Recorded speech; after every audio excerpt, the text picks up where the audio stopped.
Salam sejahtera Malaysia, denyut nadi suara rakyat bergema di channel ini.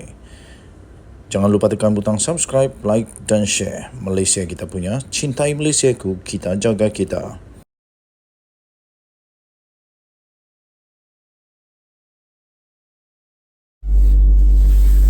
Salam sejahtera Malaysia.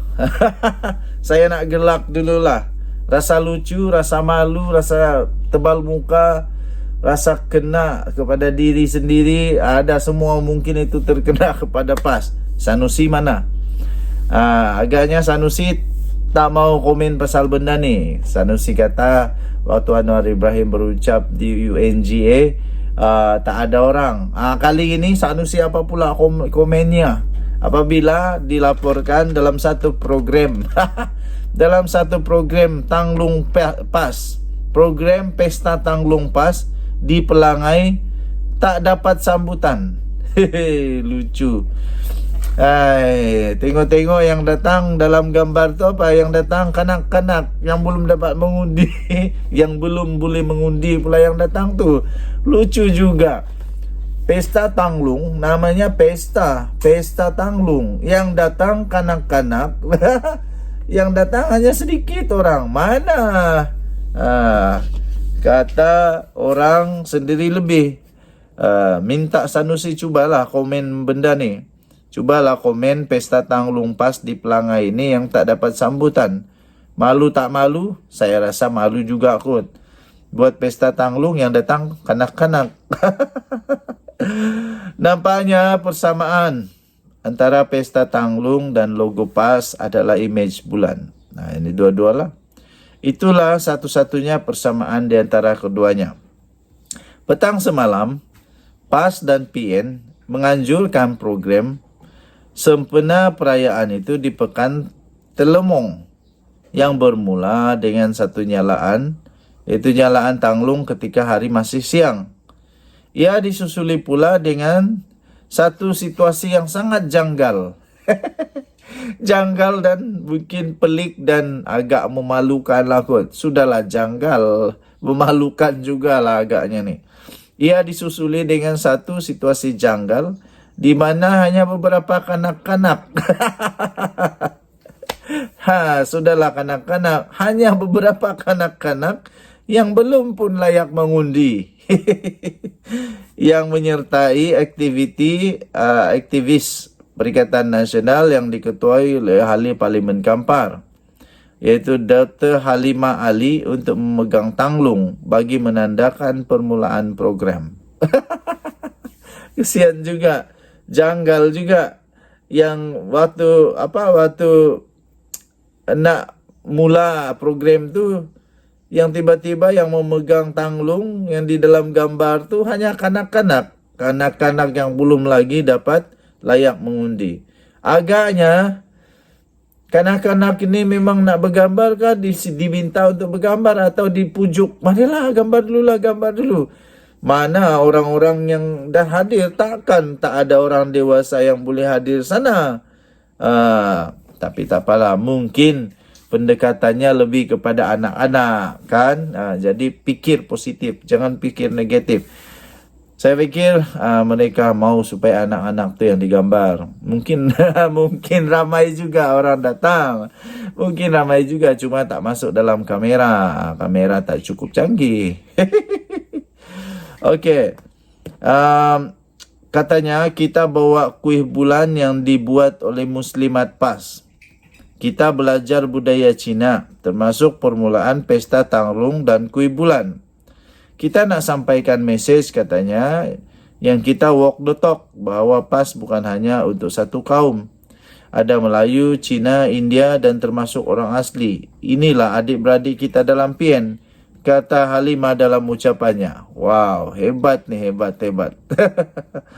Tapi mana, kenapa lah masyarakat lain itu tak datang ramai-ramai? Kenapa lah tak datang Iyalah beramai-ramai dalam pesta ini kan bagus kalau pesta ini ramai orang.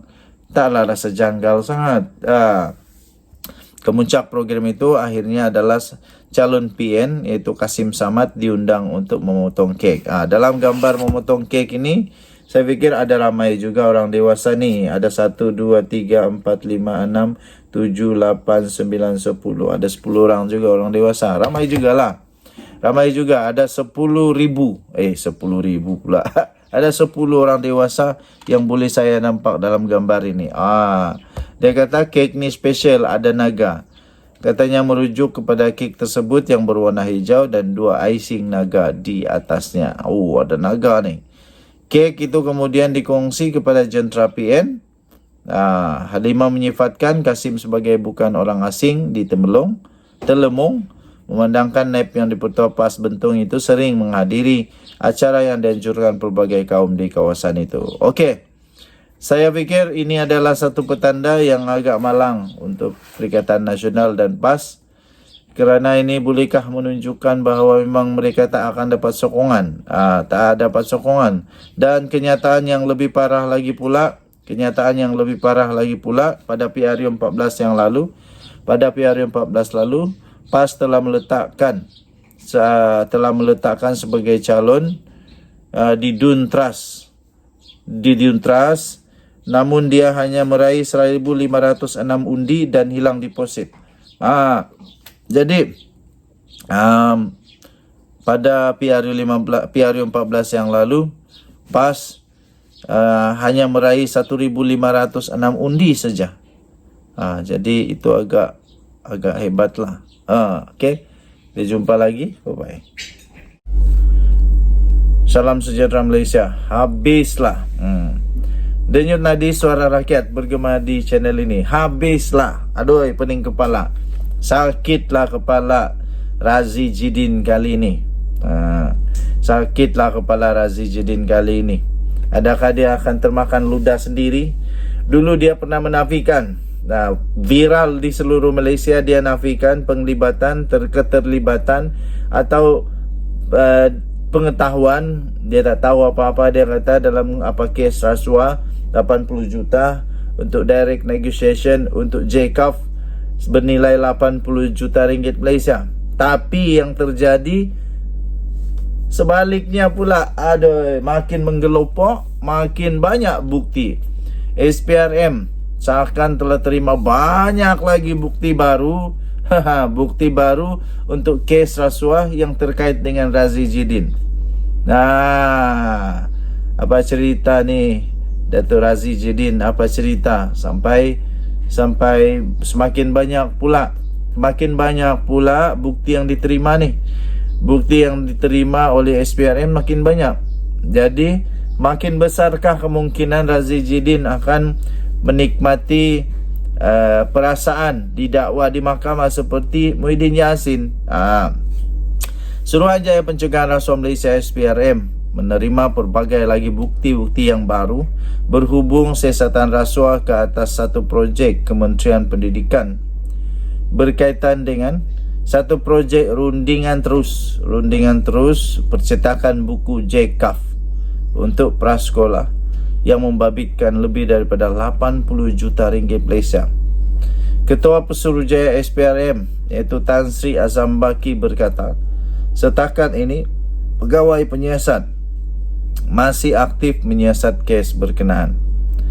Katanya SPRM menerima banyak bukti baru dalam masa terdekat ini yang boleh membantu kepada siasatan. Katanya selepas satu program menembak SPRM bersama media sempena ulang tahun SPRM ke-56 di Kajang pada hari ini. Ditanya bila bekas Menteri Pendidikan iaitu Datuk Dr. Razi Jidin akan dipanggil SPRM, Azam Baki berkata perkara itu akan diserahkan kepada pegawai penyiasat. Katanya saya tidak pasti bila Tariq Razi Jidin akan dipanggil kerana semuanya akan diserahkan kepada pegawai penyiasat, katanya.